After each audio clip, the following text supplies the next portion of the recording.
Hello, welcome back to the Beauty Bloom channel. I'm happy you guys are all here today, and I'm super excited to see the outpouring of support that I got. I really appreciate each and every one of you for supporting me and subscribing. Today I'm going to talk about something that is really important. We hear about it a lot, but we may not know a lot about the individual ingredients. So this is going to be Sun Protection 101, and this is going to be like a skincare basics video. We're going to discuss the pros and cons and a little bit of the research about the pros and cons of the different types of sunscreen that are available on the market. There are around 60 active compounds that are approved for the use and the making of sunscreen. And they're divided into two main categories. And you've got your chemical sunscreens and your physical sunscreens. So your chemical sunscreens work by absorbing the UV rays, and your physical sunscreens work by reflecting or scattering the UV rays. You'll also hear your chemical sunscreens, they're commonly called your organic chemical sunscreens. And this is not organic apples that you're buying in the store that have been grown without pesticides. That's not what that means. This is, organic means it's a carbon-based compound. So it wasn't until doing this research I started to think like, oh, that must drive chemists crazy, this whole organic food thing, because it just means it has carbon in it. There's like everything is organic if you use that definition. And your physical sunscreens are your inorganic, mineral-based sunscreens. And this doesn't mean that there's anything wrong with them. They're not organic. They're naturally occurring minerals, but they're not carbon-based. So when you're reading these ingredients, that's what organic means.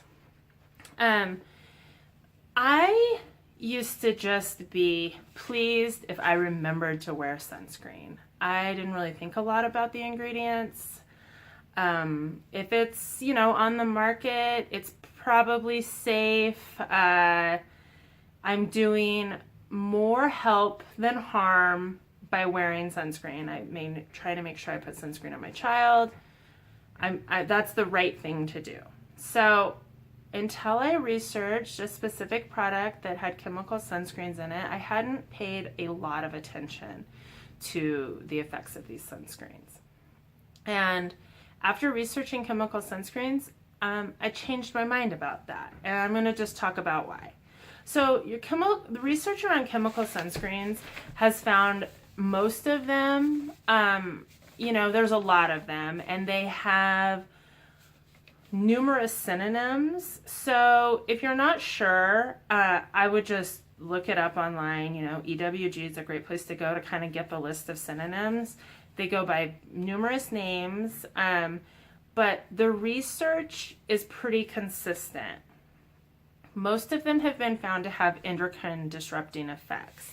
And exposed over the long term, this can result in genetic mutations, genetic instability, and a host of other problems. These compounds have been found in the tissue and urine of not only humans, but also animals and fish, which is pretty terrifying because fish are not applying sunscreen.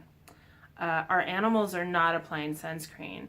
They're being exposed through uptake through plants, absorption through the water or the soil. That means these chemicals are not breaking down, and they're bioaccumulating in the environment. They have been found to be highly toxic to juvenile coral, and it causes bleaching and deformities, all kinds of problems. In the last year, you saw that Hawaii has banned the use of chemical sunscreens, and that's why it's detrimental to the populations of coral. And we know that coral is really important to the biodiversity of the ocean and creates habitat, and it's something that we want to work to protect. And chemical sunscreens are harming the coral.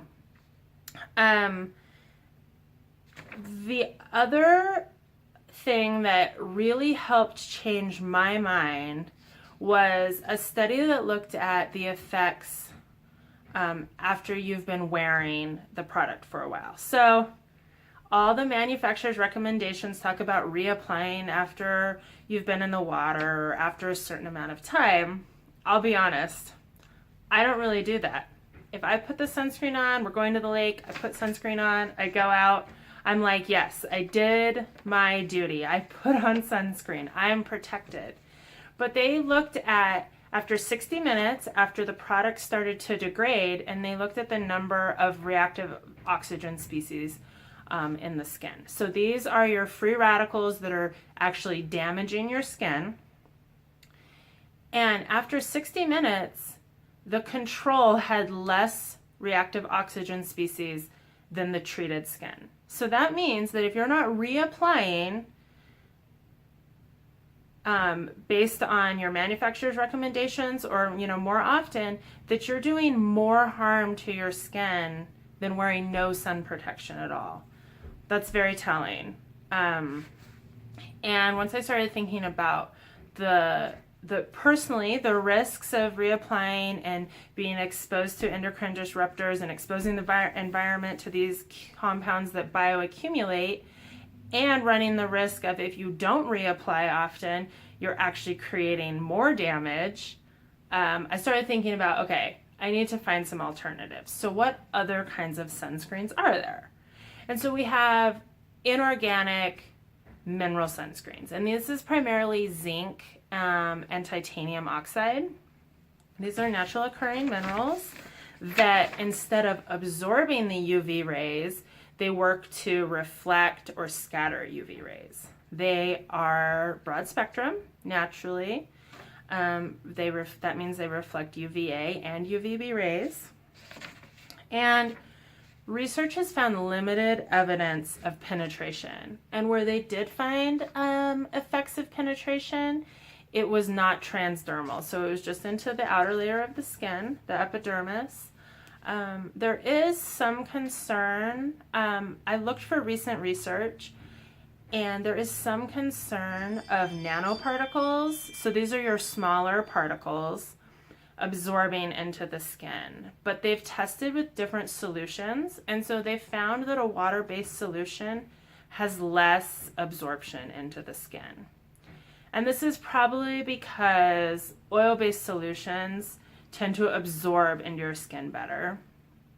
And so they've played around a little bit with different formulations to minimize the amount of skin absorption that you're seeing with this. I found very limited evidence, and when they did find evidence of absorption, they did not find evidence of negative effects. I don't think that, this is case closed. We know everything there is to know, but the research is continuing to look into these long-term effects of chemical sunscreens and physical sunscreens.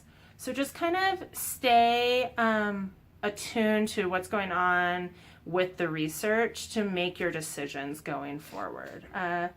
The drawbacks of your physical sunscreens is these are those white, greasy sunscreens. They might make you look a little gray and pasty. It's a decision that you have to make on your own. If that is not something you want to do, you might want to look for different types of sunscreens that are a little bit thinner to help them go on easier. But just kind of having all the information is really important. My mind was totally changed after really reading the research behind chemical sunscreens, and I have now started buying zinc and titanium oxide. It's pretty easy to find, so you don't have to worry about that. Just read your active ingredients. If there's lots of names that you can't pronounce, those are probably chemical sunscreens. If it says zinc oxide or titanium oxide as the active ingredient, you've got a physical sunscreen.